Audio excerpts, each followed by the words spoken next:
1000-2000 теңгеден сататын айс кофені үй жағдайында дайындап көргендеріңіз бар ма? Бәріне сәлем!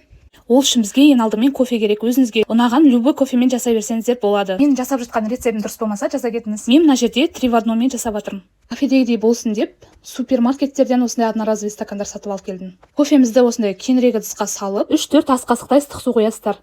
Біреу без сахара болғандықтан кесеге құйып алып қалдым. 2 қасықтай қант салдым. Жақсылап миксермен или болмаса мен сияқты ситамен көпіртсеңіздер болады. Таңертең салафанға су құйып осылай лед қатырып қойғам. Керегінше ледті салып, өзіңізге ұнаған мороженое қосып жесеңіз де болады, қоспасаңыз да болады.